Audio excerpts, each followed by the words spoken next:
السلام علیکم ناظرین، میں ہوں شرین زادہ اور آپ میرا یوٹیوب چینل دیکھ رہے ہیں۔ اس وقت میں سب سے پہلے آپ کو ایک ویڈیو دکھانا چاہتا ہوں جس میں اوورسیز پاکستانی ہے، انہوں نے مجھے بھیجا ہے اور وہ یہ بتا رہے ہیں کہ ہم قرنطینہ میں ہیں، لاہور میں ہیں اور ہمیں کافی مشکلات کا سامنا ہے۔ سب سے پہلے وہ ویڈیو دیکھتے ہیں کہ اس میں وہ کیا کہتے ہیں، آئیے دیکھتے ہیں۔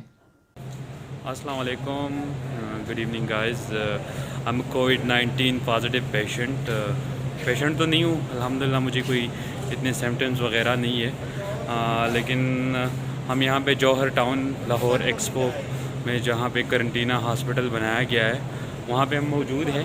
یہ آپ دیکھ سکتے ہیں، یہ سب جو ہے بیڈز لگے ہوئے ہیں پارٹیشن کر کے، اور حالت یہ ہے کہ یہاں پہ تقریباً ایک تو سینٹرل ای سی ہے، 300 سے جو ہے زیادہ لوگ جو ہے وہ یہاں پہ موجود ہے، 250 لوگ۔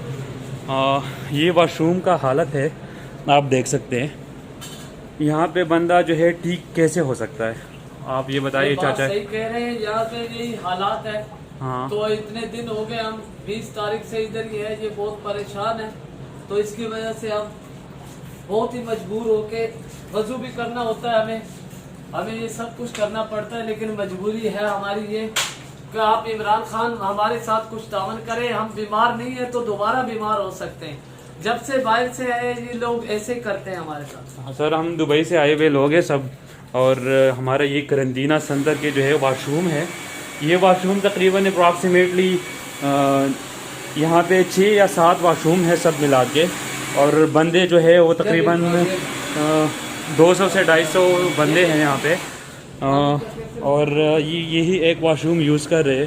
تو میرا خیال میں جو ایجوکیٹڈ لوگ ہیں اور جو پڑھے لکھے لوگ ہیں ان لوگوں کو یہ سمجھ آ رہی ہوگی کہ اس طرح کے حالات میں بندہ کیسے ٹھیک ہو سکتا ہے، یہ ممکن ہی نہیں ہے۔ یہ ایک میں جو ہے میسج دینا چاہتا ہوں ایوان بالا کا۔ ہم نے بہت ریکویسٹ کری، یہاں پہ سب لوگوں سے ہم نے ریکویسٹ کری کہ جو ہے سر ہم کو یہ جو واش روم کا سسٹم ہے صحیح کرا کے دے دے۔ جی، آپ نے ویڈیو دیکھی، اس میں ان کو مشکلات تو ہے، اور مشکلات یہ ہے کہ انہوں نے کھانے کا بھی کچھ نہیں کہا، لیکن وہ کہہ رہے کہ ہم برداشت کر لیں گے۔ رہائش کا بھی انہوں نے کہا کہ ہم برداشت کر لیں گے، لیکن 200 سے زیادہ بندے ہیں اور 8 باتھ روم ہے، تو اس میں ان کو کافی مشکل پیش آ رہی ہے۔ اور یہ جو باتھ روم وہ یوز کر رہے ہیں وہ سب اکٹھے یوز کر رہے ہیں، تو ان کے مل ملاپ جو ان سب کی جو کیس ہے وہ پازیٹیو آیا ہے۔ تو میرا خیال ہے کہ حکومت کو اس طرف دھیان دینا چاہیے۔ اوورسیز پاکستان کا سرمایہ ہے، یہ پاکستان کے لیے سرمایہ بیچتے ہیں، پاکستان کی اقتصادی حالات اس پر بہتر ہوتے ہیں، تو میرا خیال میں حکومت کو اس طرف توجہ دینی چاہیے۔